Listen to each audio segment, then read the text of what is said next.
কি নিষ্ঠুর এই পৃথিবী, ভেবে দেখেছেন কি একবারও কি ভেবে দেখেছেন এই পৃথিবী কত নিষ্ঠুর?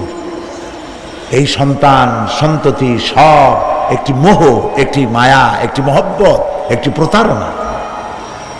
যে বইয়ের জন্য হারাম ইনকাম করেছেন, যে সন্তানদের জন্য হারাম ইনকাম করেছেন, জান দিলেন, রক্ত দিলেন, জীবন দিলেন, সারা রাত কষ্ট করেছেন, দৌড়দৌড়ি করেছেন, যখন মরে গেলেন, যে বাচ্চাটা আপনি করে না দিলে কলিজা ঠান্ডা হয় না, সেই বাচ্চা বলবে, মাকে বলবে, মা বাপের লাশ যে রুমে আছে আমার সেখানে নিও না, আমার ভয় করে। ঠিক কিনা? স্ত্রীও আরো দুই একজন লোক না হলে লাশের ঘরে থাকতে পারবে না, তারও ভয় করবে। থাকলে বড় জোর মা থাকতে পারে, বাপ থাকতে পারে। যাকে বিবাহ করার পর অনেক সন্তান আছে, মা বাপকে চোখে দেখতে পারে না, বউর কথা মতো মায়ের সাথে কথা বলা বন্ধ করে দেয়। হয়তো কুমিল্লা এরকম নাও থাকতে পারে। বউ তো নালিশ করছে, মার সাথে কথা কয় না, আবার বলে এই বুড়িটা মরে না কেন? নাউযুবিল্লাহ, নাউযুবিল্লাহ। বুড়িটারে মরার কথা বলতেছো তুমি?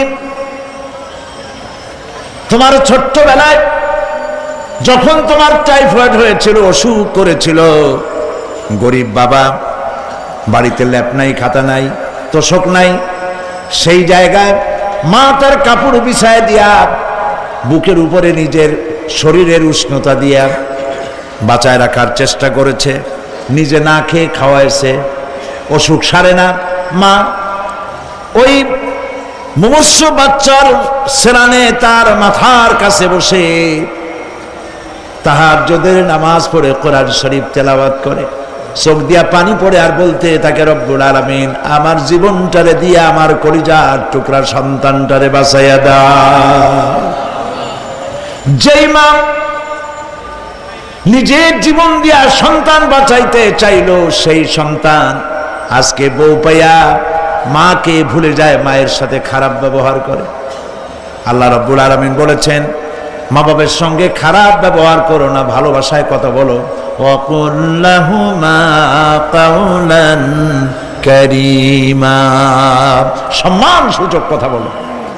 মা বাবার জন্য দোয়া করো আমার কাছে। কে বলতেছেন? আল্লাহ তাআলা বলছেন দোয়া করো আমার কাছে এই ভাষায়, রব্বিরহামহুমা কামা রাব্বায়ানি সাগীরা। পড়েন সবাই, রব্বিরহামহুমা কামা রাব্বায়ানি সাগীরা। হায় আমার রব, আমার মা বাপ যেমনি ছোটবেলায় আমাকে অত্যন্ত যত্ন করে লালন পালন করেছে, আল্লাহ তাআলা তুমি দয়া করে আমার মা বাপকে তোমার রহমতের করে লালন পালন করো। সুবহানাল্লাহ। প্রত্যেক নামাজের পর সকলে এই দোয়া পড়বেন, মনে থাকবে? মনে থাকবে?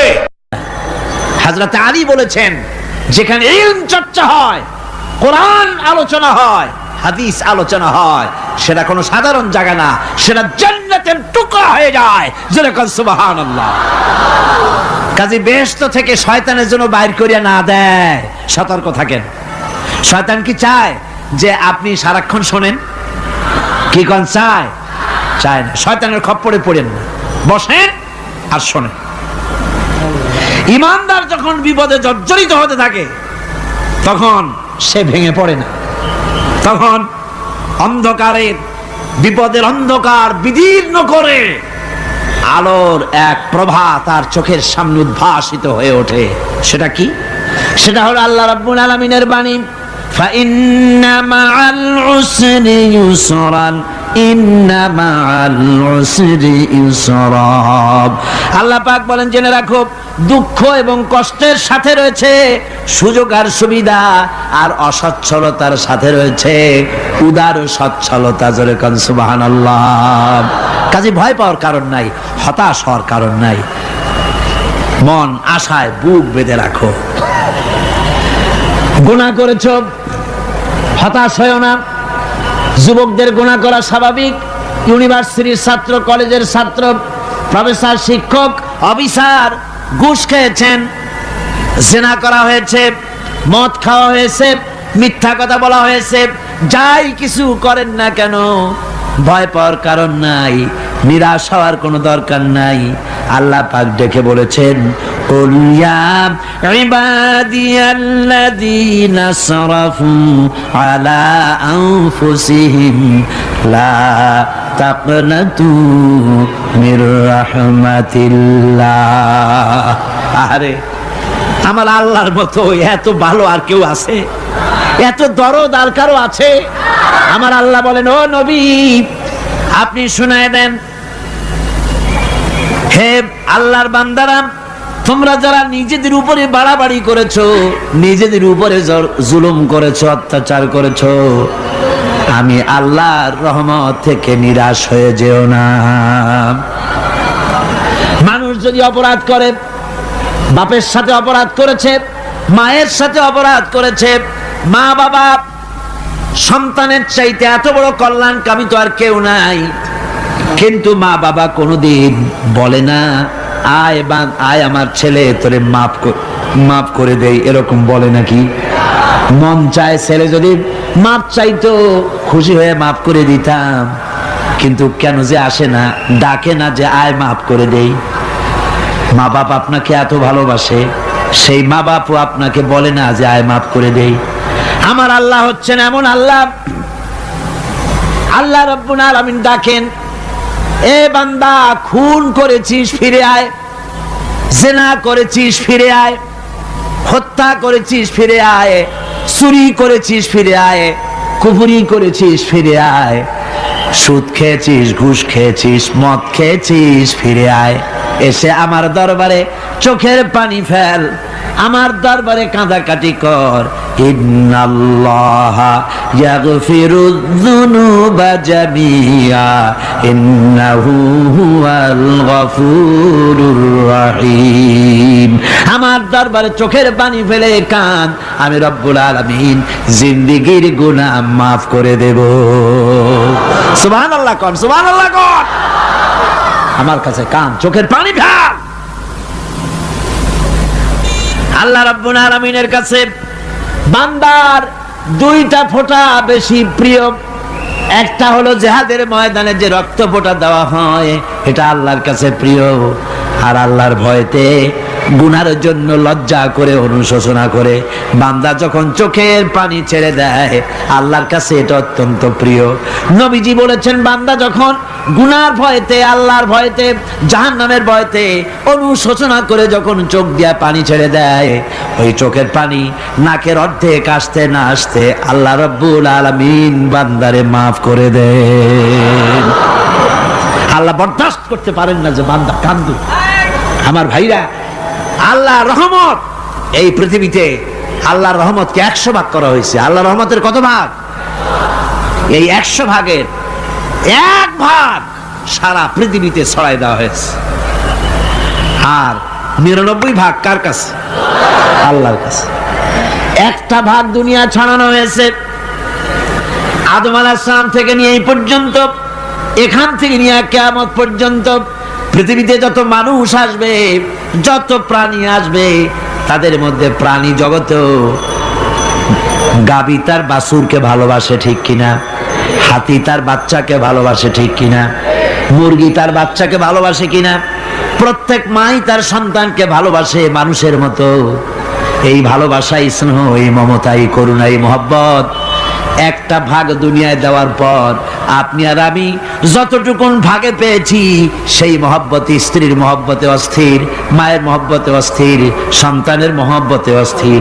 এখন চিন্তা করেন, একটা ভাগ সারা পৃথিবীতেই বিতরণ করার পর যেটুক পেয়েছি, তাতে যদি এত মহব্বত হয়, তাহলে এর 99 ভাগ মহব্বত যে আল্লাহর কাছে জমা আছে, এই বান্দার জন্য তার কত মহব্বত, এই বান্দার জন্য কত করুণা তার, কত মহব্বত তার, কত দয়া তার। এজন্য আল্লাহ রাব্বুল আলামিন বলেছেন, নাব্বি ইবাদি আন্নি আনাল গফুরুর রহিম। ও আমার নবী, সুসংবাদ দিয়ে দাও, বান্দাদেরকে শোনায় দাও যে আমি আল্লাহ তাআলা ক্ষমাশীল আর দয়াবান। হুজুর কাঁদতেছিলেন, হযরত ওমর রাদিয়াল্লাহু তাআলা আনহু এসে দেখেন হুজুর একা কাঁদতেছে। হুজুর জিজ্ঞেস করছেন, হযরত ওমর জিজ্ঞেস করলেন, হুজুর আপনি কাঁদেন কেন একা একা? হযরত ওমর বলেন, আমি যখন প্রশ্ন করলাম নবীজি বললেন, আমার কাছে কিছু আগে জিবরাইল এসেছিলেন। জিবরাইল এসে আমাকে বললেন, আল্লাহ পাক বলেছেন, হে আমার নবী, ইসলামের ভিতরে থেকে যে সমস্ত মানুষগুলি ইসলামের ভিতরে থেকে চুল আর দাড়ি পাকায় দিছে, কিয়ামতের দিন এই লোকগুলারে আমি শাস্তি দিতে আমার শরম হবে। হযরত ওমর বলেন, হুজুর উম্মতের জন্য কত বড় খুশ খবর এটা, আর আপনি কাঁদতেছেন। হুজুর বলেন, ওমর তুমি জানো না আমার কান্নার কারণ ভিন্ন। আমার কান্নার কারণ হলো যে আল্লাহ রাব্বুল আলামিন কিয়ামতের দিন দাড়ি চুল পাকা বান্দারে শাস্তি দিতে শরম করবেন। সেই দাড়ি চুল পাকা বান্দাগুলি আল্লাহর সাথে নাফরমানি করতে শরম করে না। আমি এই লজ্জায় কাঁদতেছি।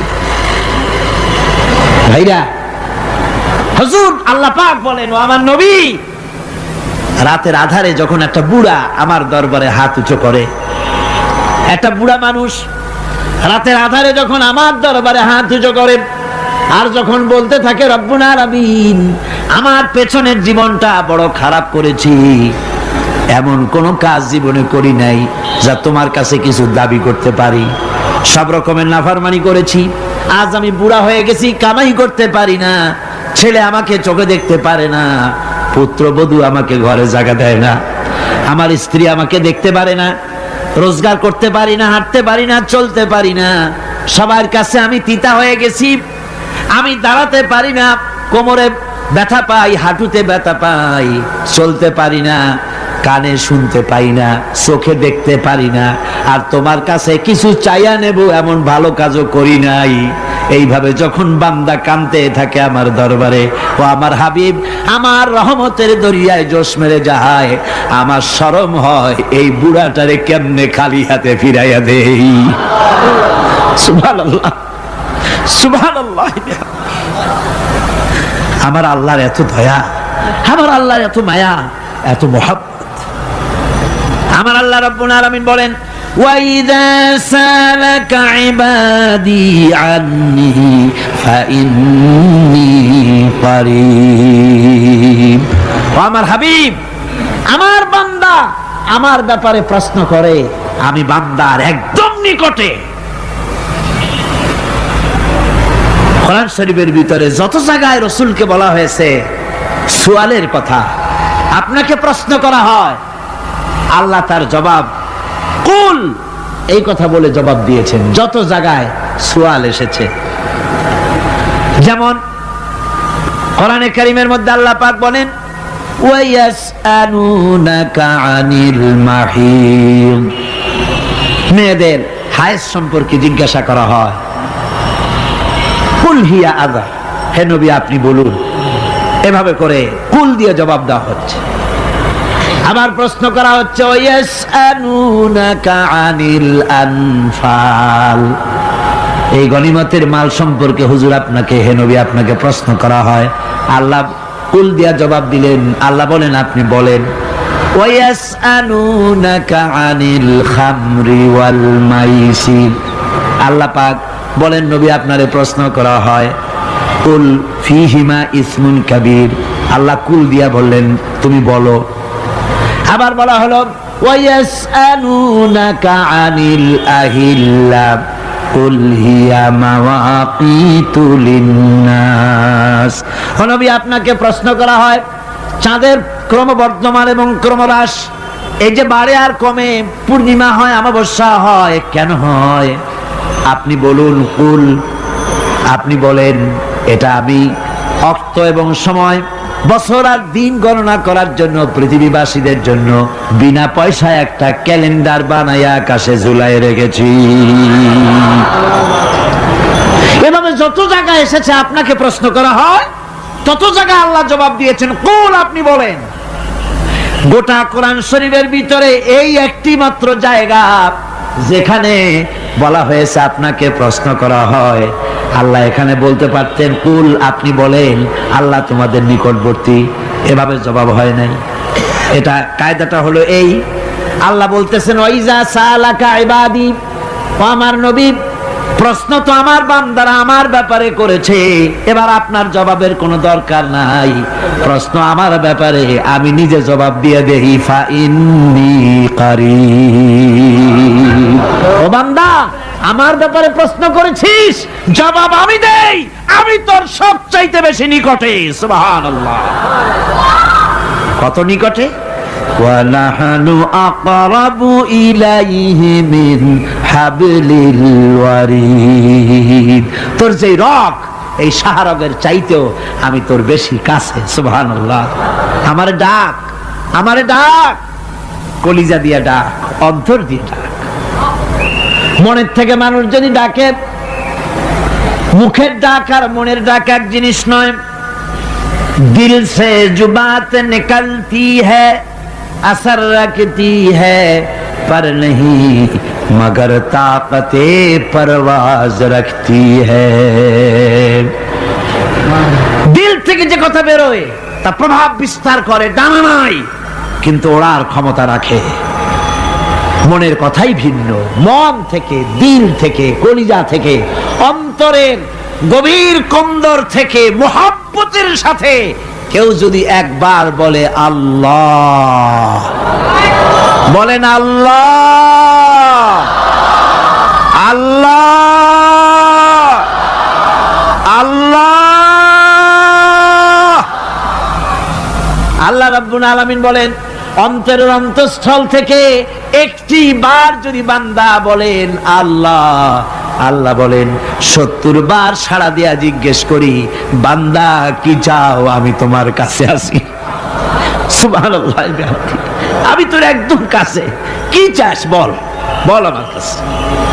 এমন দয়াবান, এমন মেহেরবান, এমন আল্লাহ আমাদের। সে আল্লাহ রাব্বুল আলামিন তিনি বলছেন, وقال ربكم ادعوني استجب لكم। তোমাদের রব বলেছেন আমারে ডাকো, আমি আল্লাহ ডাকের সাড়া দিয়া দেব। সুবহানাল্লাহ। কারে ডাকতে হবে? কারে ডাকতে হবে? এই বিশাল জনসমুদ্র একযোগে চিল্লা এখন কারে ডাকতে হবে? কোন পীর সাহেবকে নয়, আল্লাহর কসম কোন খাজা বাবাকে নয়, ডাকতে হবে কারে? চিল্লা এখন কারে? ওয়াকালা রাব্বুকুম উদউনি।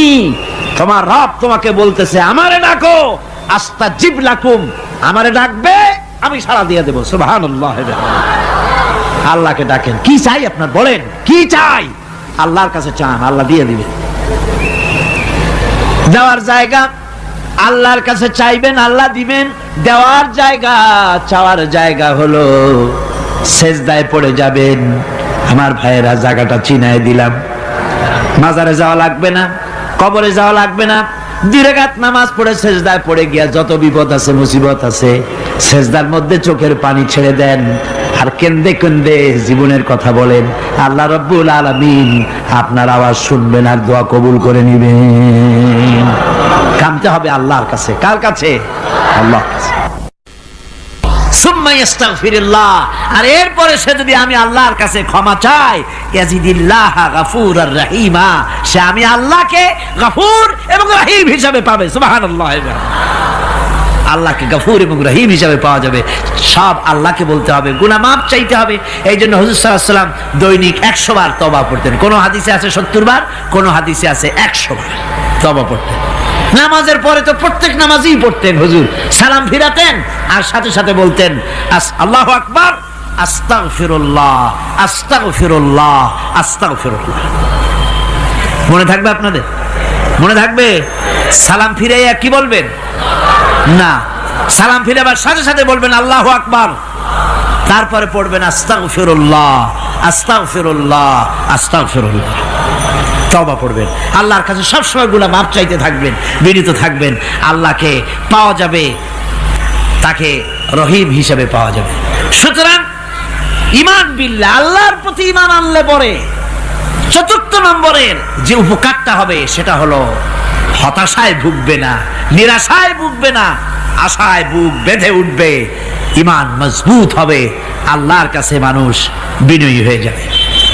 এবার 5 নম্বরের উপকার, আমি বলছিলাম ঈমান বিল্লাহ, আল্লাহর প্রতি ঈমান আনলে পরে অসংখ্য উপকার হয়, অসংখ্য বৈশিষ্ট্যের আছে।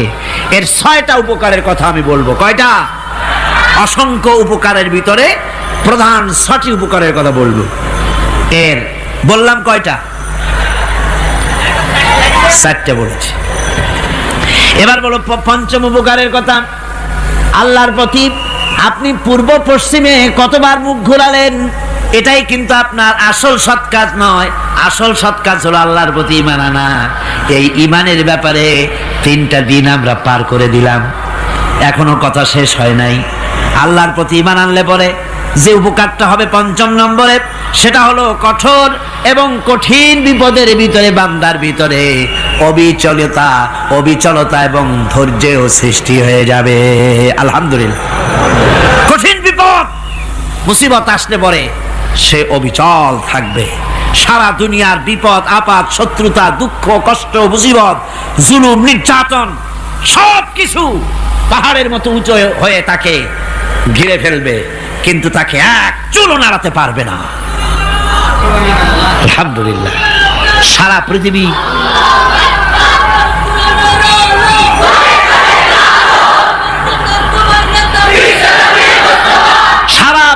একদিকে আর সে একা একদিকে থাকবে। বিরোধিতা তো হবেই, বিপদ তো আসবেই। কবি বলতেছেন সাথে জাকা রহা হ্যায় अज़ल से ता इमरोज, सतेजा का रहा है अज़ल से ता इमरोज, चरागे मुस्तफावी से शरारे बुलहबीस। সে আবহমান কাল থেকে শুরু করে মুস্তাফা সাল্লাল্লাহু আলাইহি ওয়াসাল্লামের দীপ শিখার সাথে আবু জাহেল, আবু লাহাবের অগ্নিস্ফুলিঙ্গের টক্কর লেগেই আছে। রাসূলুল্লাহর আল্লাহর দেওয়া এই বিধান, এই দ্বীনের বাতিটা টিম টিম করে চলেছে। আর গোরকি, টর্নেডো, হাজার হাজার মাইল বেগে হেরিকেন এসেছে, গোরকি এসেছে, টর্নেডো এসেছে, টাইফুন এসেছে, কিন্তু এই আলো নিবাইতে পারে নাই। সুবহানাল্লাহ। এই আলো নিবাতে পারে নাই। এই শত্রুতা চিরকালের, নিবাতে পারবে না। কারণ হচ্ছে আল্লাহ রাব্বুল আলামিন বলেছেন ইউরিদুনা লিইউতফিউ নূরাল্লাহি বিআফওয়াহিহিম ওয়াল্লাহু মুতিম্মু নূরিহি ওয়ালাউ কারিহাল কাফিরুন। ওরা চায় মুখের ফু দিয়ে আমার আলোকে নিভিয়ে দেবে, কিন্তু আমি আমার আলোকে পূর্ণতা দান করব। তাতে কাফের বেঈমানদের কলজায় যত জ্বালা যন্ত্রণা হোক, আমার দ্বীন কেউ মিটাই দিতে পারবে না। সুবহানাল্লাহ। সুতরাং বিপদে অবিচলতা আসবে, সে অটল হবে, মজবুত হবে।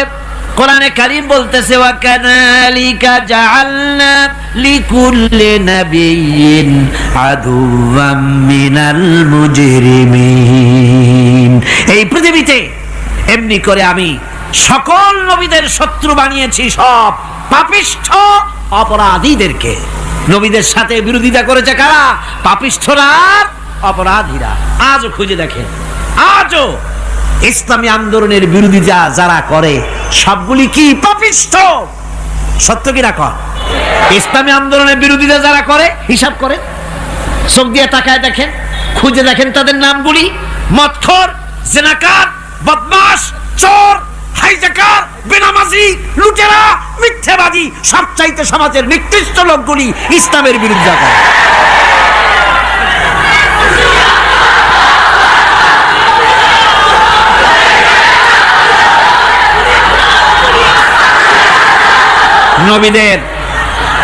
নবীদের শত্রু আল্লাহ বলেন সব যুগে নবীদের সাথে শত্রুতা করেছে পাপিষ্ঠরা। আল্লাহর কথা। কার কথা? সকল যুগে নবীদের সাথে শত্রুতা করেছে পাপিষ্ঠরা, নিকৃষ্ট ধরনের অপরাধীরা। সুতরাং নবী রাসূলদের অবস্থা যখন এই, তখন দ্বীনের দাওয়াত যারাই দেবে তাদের কিসমত এরকম হবেই। এই বাধার মোকাবেলা তাদেরও করতে হবে। এই যে বাধাটা আসে, এই যে মারে, অপরাধ অপরাধ কি? এই যে তারা চোর বা ডাকাত যাদের মারা হয়। আল্লাহ রাব্বুল আলামিন বলেন অপরাধ হলো ওয়ামা নাকামু মিনহুম ইল্লা আইয়ুমিনু বিল্লাহিল আজিজিল হামিদ। অপরাধ হচ্ছে ঈমানদার লোকদের উপরে নির্যাতন চালিয়েছে, অন্য কোনো কারণে নয়। কারণ একটাই, তারা আল্লাহর জমিনে আল্লাহর দ্বীন প্রতিষ্ঠা করতে চেয়েছে, আর কোনো অপরাধ না। জমিন আল্লাহর, জমিন কার? এই বিশাল জনসমুদ্র গর্জে উঠুন একযোগে, বলুন জমিন কার? আইন চলবে কার? এখানেই সংঘর্ষ বেঁধেছে আবহমান কাল ধরে। মানুষ অত্যাচারিত হয়েছে, সাহাবায়ে কেরাম অত্যাচারিত হয়েছেন। বুখারী শরীফের হাদিসে এসেছে রাসূল করিম সাল্লাল্লাহু আলাইহি ওয়াসাল্লামের কাছে হযরতে খাব্বাব গিয়ে উপস্থিত হয়েছিলেন। হযরতে খাব্বাব বলেন, হাদিসটা এভাবে লেখা হয়েছে বুখারীতে, ওয়ান খাব্বাব বিন আরিদ রাদিয়াল্লাহু তাআলা আনহু قال شكونا إلى رسول الله صلى الله عليه وسلم وهو متوسد بردة له في ظل الكعبة। রাসূলুল্লাহর কাছে গেলাম, কাবা শরীফের কাছে গিয়ে দেখি নবীজি একটা চাদর গায়ে দিয়ে তিনি আরাম ফরমাচ্ছিলেন কাবা শরীফের ছায়ায়। সেখানে গিয়ে বললাম, আলা তাস্তানসিরু লানা আলা তাদউ লানা ইয়া রাসূলুল্লাহ, হে আল্লাহর রাসূল, আপনি কি আমাদের জন্য আল্লাহর কাছে দোয়া চাইবেন না? আপনি কি আল্লাহর কাছে আমাদের জন্য সাহায্য চাইবেন না? আমাদের লোকগুলিকে, মুসলমানগুলিকে মারতে মারতে তো শেষ করে ফেলে দিল। তারা আমাদের সুমাইয়াকে মারলো, আমাদের খাব্বাবকে উটের সাথে পায়ের দড়ি লাগায় টানলো, আমাদের খোবায়েবকে তারা আগুনের উপরে চিৎ করে শোয়ায় রাখলো, না খায় রাখতেছে, মারতেছে। কষ্টে তো শেষ হয়ে গেলাম, হুজুর আপনি কি আমাদের জন্য দোয়া করবেন না? হাদিস শরীফে এসেছে নবীজি উঠে বসলেন সোজা হয়ে। নবীজি বলেন, ও আমার সাহাবী, ও খাব্বাব শোনো, তোমাদের আগে এই পৃথিবীতে যারা দ্বীনের দাওয়াত দিতে এসেছিলেন তাদেরকে সমকালীন রাষ্ট্রশক্তি, সমাজ শক্তি তাদেরকে ধরত। ফায়ুখাজুর রাজুলো, তাদেরকে তারা ধরত। ফায়ুহফারু লাহু ফিল আরদ, আর তার জন্য জমিনের ভিতরে কবর বানাইতো। ওই কবর ফায়ুজালু ফিহা, ওই কবরের ভিতরে তাকে কোমর পর্যন্ত গেড়ে দিত। সুম্মা ইউতা বিল মানশার, এরপরে করাত আনতো। ফায়ুদাউ আলা রাসিহি, এরপরে ওই করাত তার মাথার উপরে রাখতো। ফায়ুজালু নিসফাইন, এরপরে করাত দিয়া চিরে জীবিত মানুষটারে দ্বিখণ্ডিত করে ফেলে দিত। মা ইয়াসুদ্দুহু যালিকা আন দীনিহি, ও আমার খাব্বাব, এত কষ্ট দেওয়ার পরেও সেই যুগের কোন মুসলমানকে, দ্বীনের দায়ীদেরকে আল্লাহর দ্বীন থেকে এক চুলো তারা সরাই দিতে পারে নাই, এক চুলো সরাতে পারে নাই। ওয়াল্লাহি, ও খাব্বাব, আমি আমার আল্লাহর নামে কসম করে বলছি, লা ইউতাম্মান্নাল্লাহু হাযাল আমরা হাত্তা ইয়াসিরার রাকিবু মিন সানা ইলা হাযরামাউত। আমি কসম করে বলি, আল্লাহ রাব্বুল আলামিনের এই সানা থেকে হাজারামাউত পর্যন্ত লোকেরা যাতায়াত করবে, সুন্দরী রমণীরা গমন করবে, সদাগরেরা যাতায়াত করবে, টাকা নিয়া পয়সা নিয়া যাতায়াত করবে। তাদের মনের মধ্যে লুটের ভয়, টাকার ভয়, চুরির ভয়, ডাকাতির ভয়, জেনার ভয়, হত্যার ভয়, ধর্ষণের ভয়, কোনো ভয় থাকবে না। লা ইয়াখাফু ইল্লাল্লাহ, আল্লাহ ছাড়া কোনো ভয় থাকবে না। এমন একটা সমাজ, এমন একটা সময় আসবে। ওয়ালাকিন্নাকুম তাস্তাজিলুন, অথচ খুব তাড়াহুড়ো তোমরা করতেছো। তাড়াহুড়ো করো না, সময় আসবে ইনশাআল্লাহ। আর সে সময় আসছিল মদিনায়, আসে নাই? আসে নাই? সুতরাং আজও চট্টগ্রামের এই বিশাল জনসমুদ্রকে বলতে চাই, নির্যাতন, স্বৈরাচার, জুলুম, অত্যাচার, হত্যাকাণ্ড যা কিছু ঘটতেছে, ধৈর্য ধরুন, আন্দোলনে শরীক হন, জান বাজি রাখুন। এ বাংলাদেশেও আগামী যে পার্লামেন্ট হবে, আগামী জাতীয় নির্বাচনে যে পার্লামেন্ট তৈরি হবে, ইনশাআল্লাহ সেই পার্লামেন্ট হবে কোরআনের পার্লামেন্ট ইনশাআল্লাহ।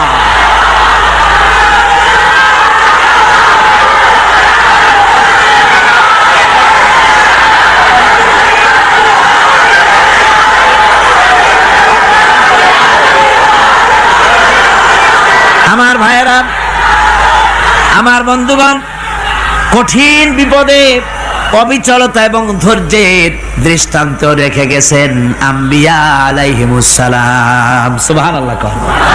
কঠিন বিপদে অবিচলতা, দৃঢ়তা, ধৈর্য কারে বলে, তার দৃষ্টান্ত কারা রেখেছেন? আম্বিয়া আলাইহিমুস সালাম। ওনারাই আমাদের আদর্শ, নবীরাই আদর্শ। সাহাবায়ে কেরাম রিদওয়ানুল্লাহ তাআলা আলাইহিম আজমাইন আমাদের আদর্শ। ভাইরা আমার, মুসা আলাইহিস সালামকে ফেরাউন যখন ঘিরে ফেলে দিল, কোরআনের সব কথা গল্প গুজবার ইতিহাসের জন্য লেখা হয় নাই। কোরআনের মধ্যে যা লেখা হয়েছে সব বান্দাদের উপদেশের জন্য, যাতে করে লোকেরা চিরটা কাল এর থেকে উপদেশ নিয়ে নিজেদের তৈরি করতে পারে। জোরে বলেন সুবহানাল্লাহ। মুসা আলাইহিস সালামের কথা আল্লাহ বলেন, ফেরাউন তাকে ঘিরে ফেলে দিল, পালাবার রাস্তা নাই। ফালাম্মা ترى الجمعان قال أصحاب موسى إنا لمدركون। মুসা আলাইহিস সালামের উম্মতরা বললেন, হে মুসা, পাকড়াও হয়ে গেছি, পালাবার রাস্তা নাই। তিন দিক থেকে আমাদেরকে ঘেরাও করেছে ফেরাউনের শক্তি। সামনে কি? দরিয়া, আর তিন দিকে কি? ঘেরাও আন্দোলন। হযরতে মুসা আলাইহিস সালামের কাছে উম্মতরা বললেন, পালাবার তো কোনো পথ নাই, এখন উপায়টা কি? আমাদের তো আর উপায় নাই।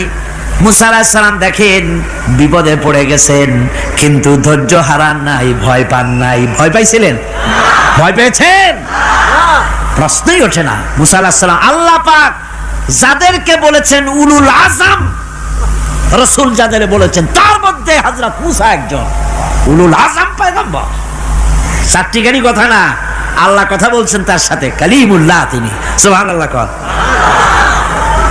মুসা আলাইহিস সালাম শোনালেন, কাল্লা ইন্না মাইয়া রাব্বি সায়াহদিন। কখনো নয়, আমার উম্মতেরা ভয় পেও না, আমার রব অবশ্যই আমাকে পথ দেখাবেন।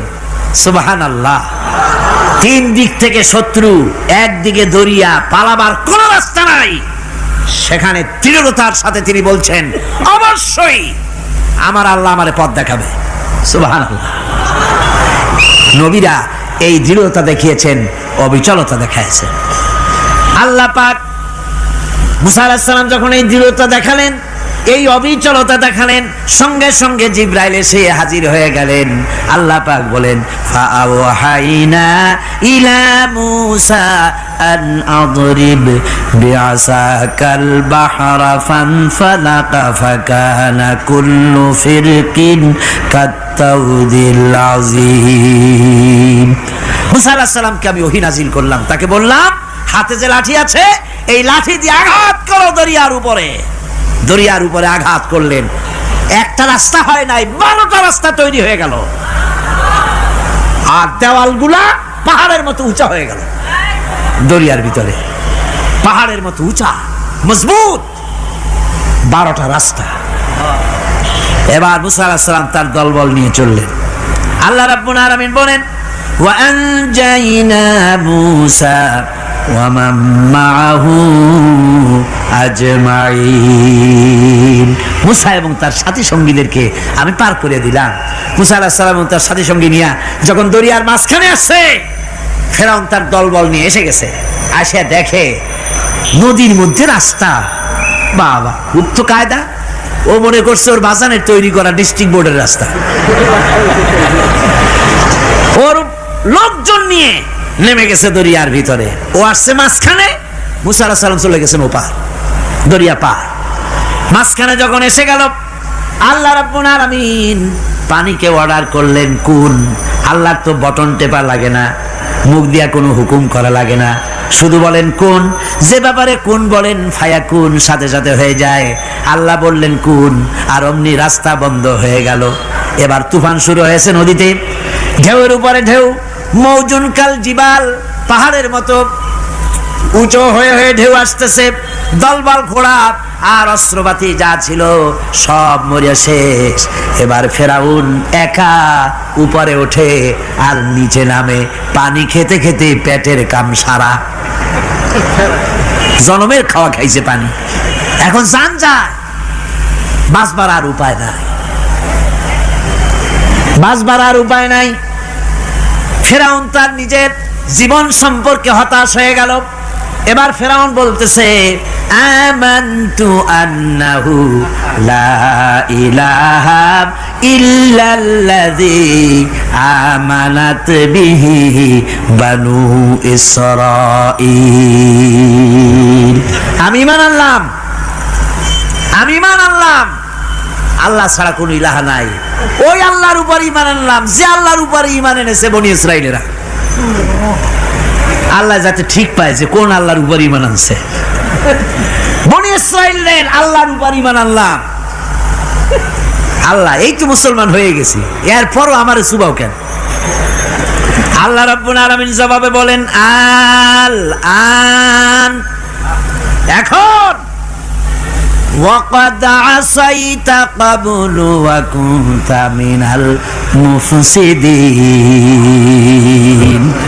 এখন ঈমান আনার কথা বলছো, অথচ যুগের পর যুগ, বছরের পর বছর ধরে আমার মানুষের উপরে মন গড়া আইন চালায়েছো, আমার পয়গম্বরের সাথে বেয়াদবি করেছো। আজ তোমাকে আমি ছাড়ছি না, তোমাকে আজকে ছেড়ে দেব না, আমি তোমাকে মারব। আর সমস্ত প্রাণীগুলিকে, স্থলচর প্রাণীগুলিকে আল্লাহ পাক অর্ডার দিয়া দিলেন, এই ফেরাউনের লাশকে ডুবাবি না, পচাবি না, খাবি না। আলিয়াউমা নুনাজ্জিকা বিবাদানিক, আমি তোমার শরীরে বাঁচায় দেব। পোকে খাবে না, পানিতে পচবে না, মাছে খাবে না, কুমিরে খাবে না, দুনিয়ার কোনো পশুতে খাবে না।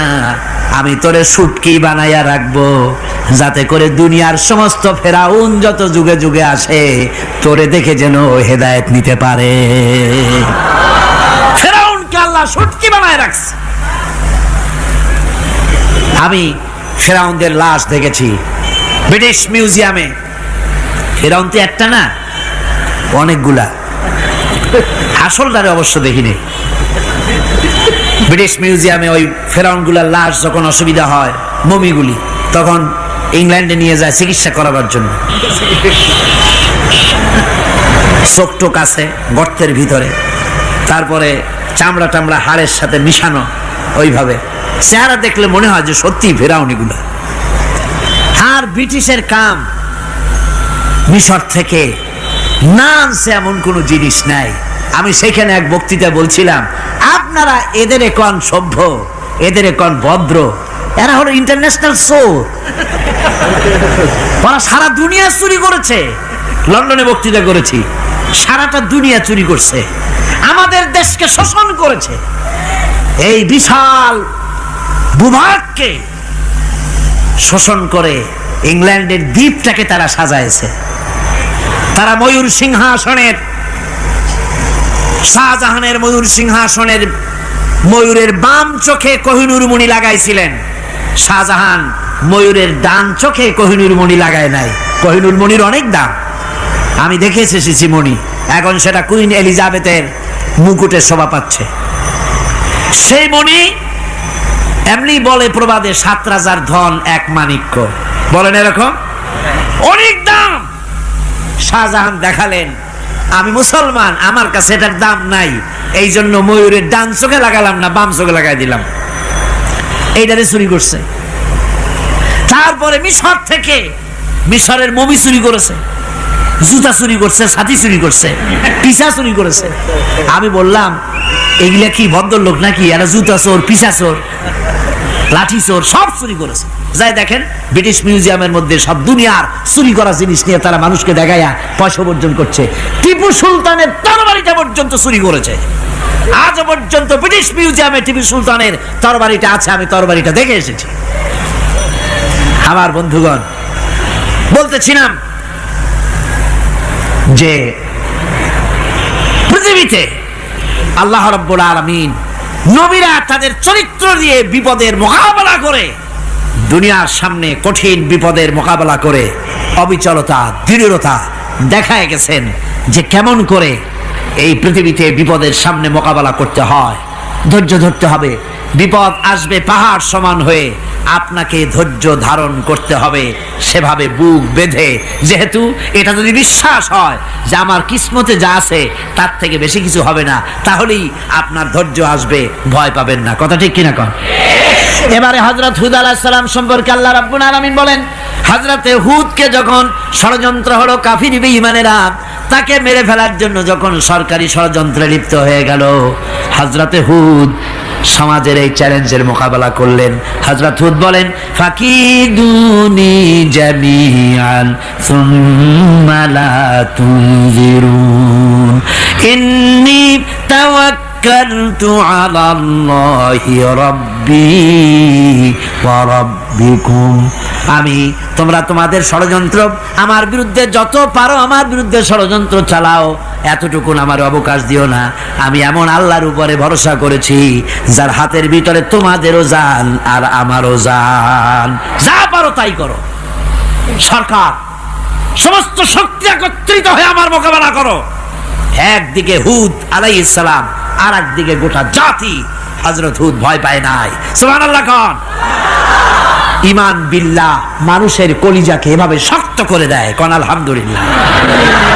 এবারে এই বিপদের, কঠিন বিপদের মোকাবেলা করে আমার রাসূল যে প্রমাণ দিয়া গেলেন, আমার রাসূল যে কঠিন বিপদের মোকাবেলা করলেন, ভাইরা আমার, হিজরতের রাতে সওর পাহাড়ের ভিতরে যখন তিনি আশ্রয় নিলেন, হযরতে আবু বকর সাথে ছিলেন। হযরতে আবু বকর রাদিয়াল্লাহু তাআলা আনহু বলেন, হুজুর আপনি দাঁড়ান, এটা তো পাহাড়িয়া গুহা, গুহার ভিতরে সাপ থাকতে পারে, বিচ্ছু থাকতে পারে, আমি আগে ঢুকি, বিপদ যদি হয় আমার উপর থেকে হয়ে যাক। গুহার ভিতরে নেমে গুহা সাফ করলেন। এরপরে হুজুরকে ডাকলেন, হুজুর তাশরীফ নিলেন গুহার ভিতরে। এরপরে হুজুর বললেন, আবু বকর পাহাড়ে হেঁটে হেঁটে 2-3টা পাহাড় পাড়ি দিয়া যাওয়া লাগে সৌর পাহাড়ে। মদিনার সোজা রাস্তা হুজুর ধরেন নাই, মেসফালার পথ দিয়া জাবালে খেদোয়ার উপর দিয়া 3টা পাহাড় পাড়ি দিয়া তারপরে হুজুর গেলেন সৌর পাহাড়ে। গুহার ভিতরে হুজুর তাশরীফ নিলেন। বললেন, আবু বকর তুমি বসো, তোমার উরুর উপরে মাথা রেখে আমি একটু আরাম করি। হযরতে আবু বকর বসলেন, হুজুর তার উরুর উপরে মাথা রেখে ঘুমায় গেলেন।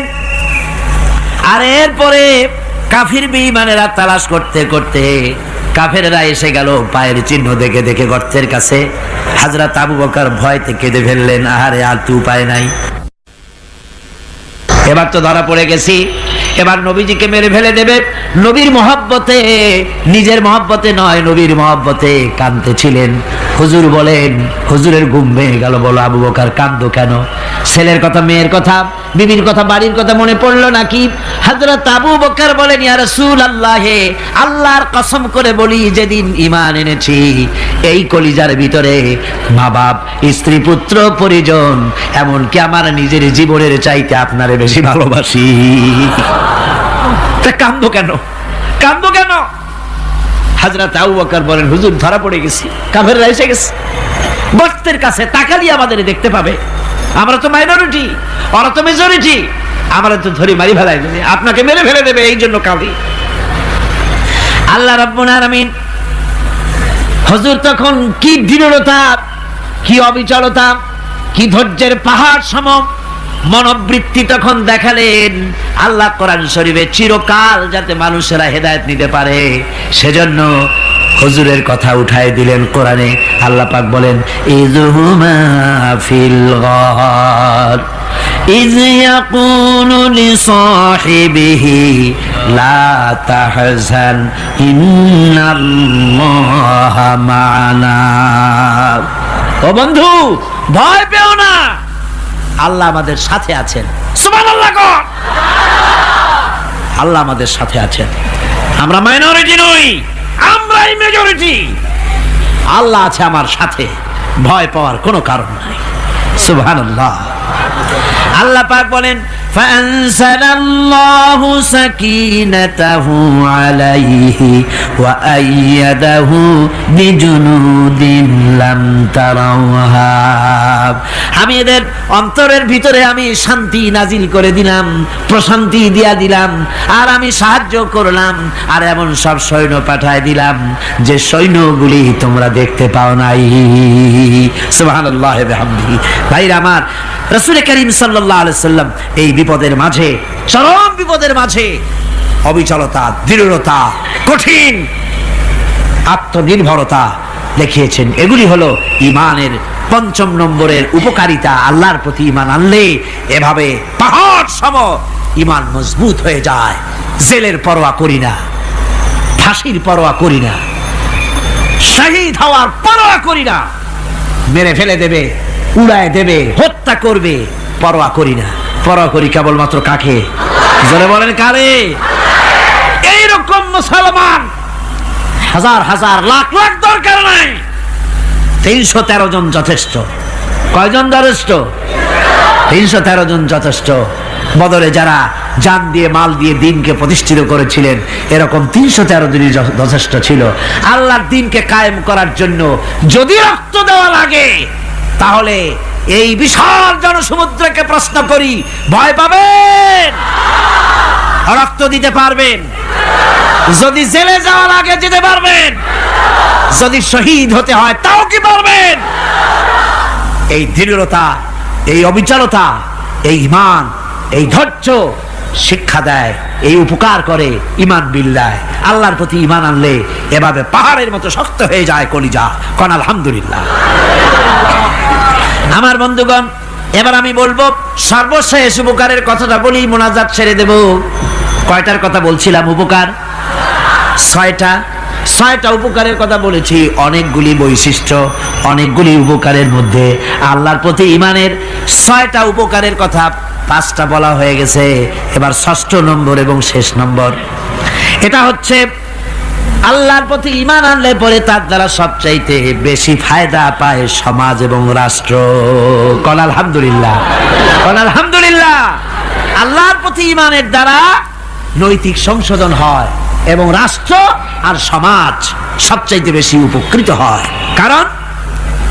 কারণ হলো ঈমানদার ব্যক্তি আল্লাহর প্রতি যে ঈমান এনেছে, তার মনের মধ্যে ধারণা এটা হয়, আমার কোনো কাজ তো গোপন থাকে না। ইন্নাল্লাহা লা ইয়াখফা আলাইহি শাইউন ফিল আরদি ওয়ালা ফিস সামা। আল্লাহর কাছে গোপন বলতে কিছু নাই, আকাশেও নাই, জমিনেও নাই, কোনো কিছু গোপন নাই। সুতরাং আমি যা করি সব আল্লাহ দেখেন এবং শোনেন। এমনকি মানুষ যে কল্পনা করে, সে কল্পনাও আল্লাহ টের পায় না, নাকি? টের পায় কিনা? وَإِن تُبْدُوا مِنْ أَنفُسِكُمْ أَوْ تُخْفُوهُ يُحَاسِبُكُم بِهِ اللَّهُ। মনের ভিতরে যে কল্পনা করো, আল্লাহ পাক বলেন এই কল্পনারও হিসাব আমি রব্বুল আলামিন তোমার কাছ থেকে নেব। ফায়ুআযযিবু মান ইয়াশাউ, যারে খুশি শাস্তি দেব, আর যারে খুশি আমি maaf করে দেব। জোরে বলেন সুবহানাল্লাহ। ফায়াগফিরু লিমান ইয়াশা ওয়া ইউআযযিবু মান ইয়াশা, যারে খুশি maaf করব, যারে খুশি শাস্তি দেব, কল্পনারও হিসাব নেব। এই কথা মুমিনের যদি জানা থাকে, তাহলে আর তার কোনো চিন্তা থাকে না, তার নৈতিক চরিত্র ভালো হয়ে যায়। কোন সুবহানাল্লাহ। মোনাজাতের কথা শুনে গতকাল বলছিলাম যে মোনাজাতের কথা শুনে যারা হাঁটে, আমি বুঝি না, আমার বুঝে আসে না যে এটা কেমন ধরনের নৈতিকতা। আপনি আপনার বিবেককে কি বুঝান? এই বিশাল জনসমুদ্র নিয়ে আল্লাহর কাছে হাত তুলবো, দোয়া করব, মোনাজাত করব, এই লোভ সম্বরণ করেন কি করে? আশ্চর্য কথা, আশ্চর্য কথা। আমার বন্ধুগণ, ঈমানদার লোক, আল্লাহর প্রতি ঈমান আসলে পরে সমাজ উপকৃত হয়, রাষ্ট্র উপকৃত হয়ে যায়। যেহেতু বান্দা জানে আমি দায়িত্বহীন কোনো কথা বলতে পারবো না, দায়িত্বহীন কোনো কাজ করতে পারবো না। আল্লাহ পাক বলেছেন মা ইয়ালফিযু মিন কাউলিন ইল্লা লাদাইহি রাকীবুন আতীদ। বান্দা এমন কোনো কথা বলে না যে কথা আমার ফেরেশতারা রেকর্ড করে না রাখে। কাজী মুমিন ব্যক্তি আল্লাহর ভয়তে দায়িত্বহীন কথা বলবে না। নির্বাচন আসতে পরে রাস্তা সোনা দিয়ে বান্দায় দেব, এই করব সেই করব, না খাইয়া কেউ মরবেন না। আসে না নির্বাচনের সময় সারাগালি বদনারা মঞ্চে দাঁড়িয়ে কত বড় বক্তৃতা করে, ভাইয়ের আমার বোনের আমার, এবার আমার বোতল মার্কা বাক্স, আপনারা আমাকে ভোট দিয়ে দেশ এবং জাতির আরেকবার 12:30 বাজাইবার সুযোগ দিন। এবার ক্ষমতায় গেলে কেউ না খাইয়া মরবেন না, কিন্তু কি খাইয়া মরবে তাও বলে না। এর মারফতি অর্থ হচ্ছে এই, ওরা যদি ক্ষমতায় যেতে পারে তাহলে বিষ খাইয়া হোক, গুলি খাইয়া হোক, কিছু না কিছু খেয়ে মরতে হবে। একেবারে খালি পেটে মরলে গ্যাস্ট্রিক হওয়ার সম্ভাবনা আছে। ঈমান বিল্লাহ যদি না থাকে, আল্লাহর ভয় যদি না থাকে, তাহলে দায়িত্বহীন কথা বলে। আর আল্লাহর ভয় যদি থাকে তাহলে নৈতিকতার সংশোধন হয়ে যায়, দায়িত্বপূর্ণ কথা বলে, মানুষকে ফাঁকি দেয় না। আমার বন্ধুগণ, আল্লাহ রাব্বুল আলামিন তার বান্দা যারা আল্লাহকে ভয় করে, সে ভয় করা বান্দাগুলির মনের মধ্যেই চিন্তা এসে যায়, আমি যেখানে থাকি না কেন আল্লাহ আমাকে দেখতেছেন, শুনতেছেন। রাতে হোক দিনে হোক, যেখানে আছি আল্লাহ আমারে দেখতেছেন।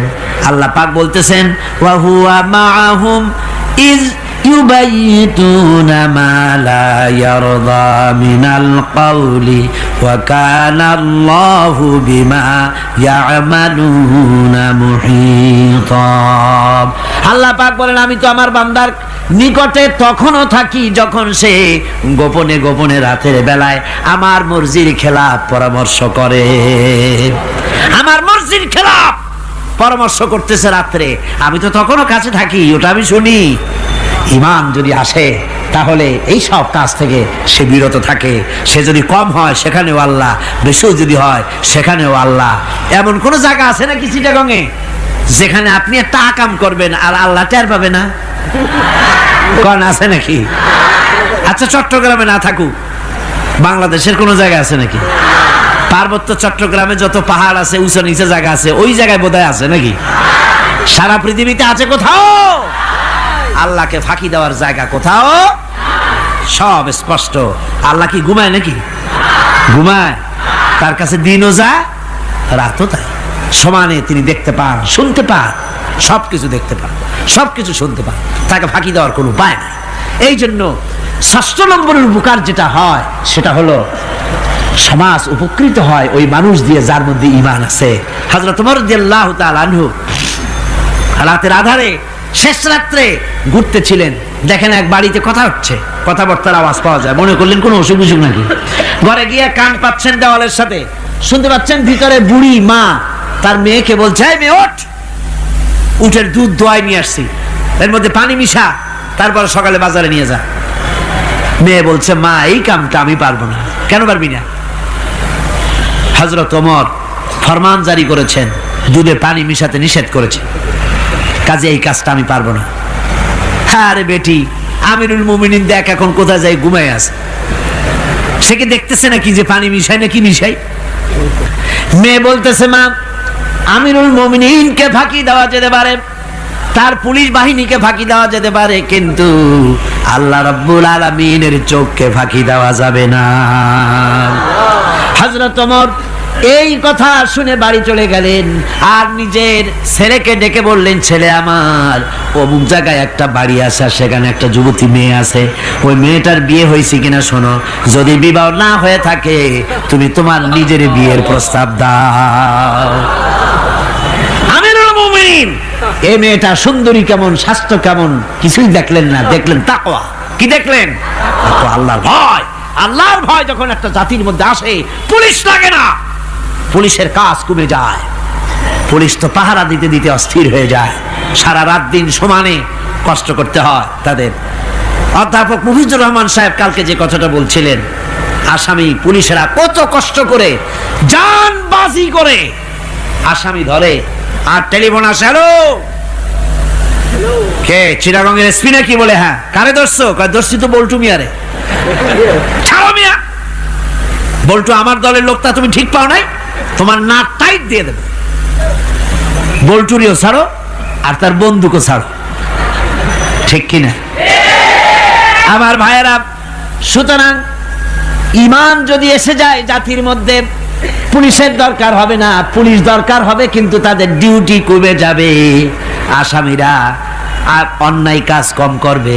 রাসূলুল্লাহ যখন প্রেসিডেন্ট হয়েছিলেন, একজন মহিলা জিনা করেছিল, হাদিস শরীফে এসেছে ওই মেয়ে লোকটাকে জিনা করতে কেউ দেখে নাই। জিনা করার পর তার মধ্যে অনুভূতি জাগলো, এমন পাপ করেছি, এখন তো আমার জাহান্নাম ছাড়া উপায় নাই। মেয়ে লোকটি রাসূলুল্লাহর কাছে এসে গেলেন, এসে বললেন, হুজুর আমি তো জিনা করেছি, আমারে শাস্তি দেন। হুজুর মুখ ডান দিকে ফিরালেন, মেয়ে লোকটা ডান দিকে এলো, বললো জিনা করেছি, শাস্তি দেন। হুজুর বাম দিকে ফিরলেন, মেয়ে লোকটা বাম দিকে এসে বললো জিনা করেছি, শাস্তি দেন। মেয়ে লোকটা কিন্তু জানে জিনার শাস্তি সহজ ব্যাপার নাই, পাথর মেরে উড়িয়ে দেওয়া, মৃত্যুদণ্ড জানা আছে তার। এরপরে মেয়ে লোকটা চিন্তা করেছে দুনিয়ায় পাথর খেয়ে মরবো, কিন্তু তবুও জাহান্নামের কঠিন আগুন সহ্য করতে পারবো না। রাসূলুল্লাহ বললেন, ও মেয়ে লোক, তুমি কি জিনা কর্তৃক গর্ভবতী হয়েছো নাকি? মেয়ে লোকটা বলল, হুজুর আমি গর্ভবতী হয়েছি। হুজুর বললেন, তুমি অপরাধ করেছো, তোমার গর্ভস্থিত সন্তান তো কোনো অপরাধ করে নাই, সুতরাং শাস্তি এখন দেওয়া যাবে না, ডেলিভারি হোক তারপরে শাস্তি দেব। মেয়ে লোকটা চলে গেলেন। আল্লাহর নবী তার নামে কোনো কেস ফাইল করেন নাই, গোয়েন্দা বিভাগের পুলিশ লাগান নাই।